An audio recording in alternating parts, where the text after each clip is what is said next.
मांग उठाने की अनुमति देने के लिए आपका धन्यवाद। सभापति महोदय, यदुवंशी शौर्य इतिहास, शौर्य का इतिहास किसी के परिचय का मोहताज नहीं है।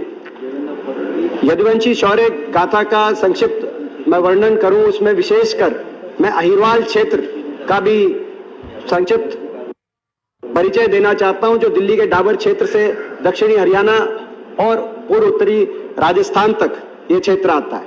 यदुवंशी समाज में जो समाज हल और हथियार से जिस समाज का बहुत पुराना नाता है, और ये अहिरवाल क्षेत्र, इस क्षेत्र में कन कन में, कोने कोने में, इस क्षेत्र में जय जवान का नारा अगर गूंजता है, कहीं प्रतीक है, तो अहिरवाल क्षेत्र है। देशभक्त ये इलाका है। जब जब देश में कोई आक्रमण हुआ, इतिहास ये बताता है, चाहे वो 1398 तैमूर के आक्रमण के समय दुर्जन साल सिंह और जगराम सिंह जैसे वीर योद्धाओं की वीरता से आक्रमणकारियों का सामना किया गया हो, चाहे वो 1739 में नादिर शाह के आक्रमण के समय रेवाड़ी नरेश राव बालकिशन के नेतृत्व में 5000 अहीर भाइयों ने सीमाओं की रक्षा करते अपना बलिदान दिया, या 1857 की क्रांति हो, जिस क्रांति में अहिरवाल नरेश राव तुलाराम जी के शौर्य गाथा को कौन नहीं जानता, उनकी वीर गाथा को, और अहीर भाइयों की वीर गाथा को कोई नहीं जानता। चाहे उसका खामियाजा भी भुगतना पड़ा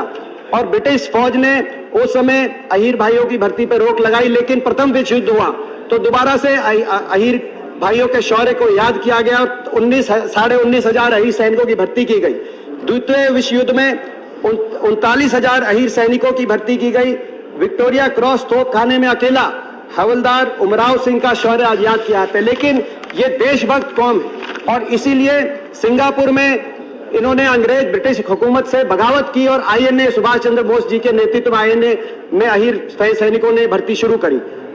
चाहे आजादी के बाद का इतिहास हो, 1947-48 में कश्मीर पे पाकिस्तान के आक्रमण को रोकते हुए रेजांगला 1962 रेजांगला की लड़ाई में 120 अहीर सैनिकों ने 5000 चीनी सैनिकों से मोर्चा संभाला और चुशुल एयरपोर्ट को दुश्मन के कब्जे से बचाने का काम किया। 1965 के भारत पाकिस्तान युद्ध की बात हो, 71 के भारत पाकिस्तान युद्ध की बात हो या कारगिल की बात हो, अनेकों परमवीर चक्र, वीर चक्र, महावीर चक्र अर्जित अहीर भाइयों ने किए। तो मेरा आपसे मांग है, जब जब देश पे कोई हमला हुआ, आक्रमण हुआ, जय जय जय यादव जय माधव का नारा गूंजा। अब समय आ गया है कि भारतीय फौज में अहीर रेजिमेंट की स्थापना की जाए। मैं स्वयं आखिर में अपनी बात समाप्त करते हुए कहना चाहता हूं, मेरा भी इलाका पड़ता है, मैं 17 साल से सांसद हूं, शायद ही कोई महीना ऐसा ना जाता हो कि बॉर्डर से कोई डेड बॉडी, कोई शहीद की डेड बॉडी वापस ना आती हो और शहीद की प्रतिमा। टाइम हो गया।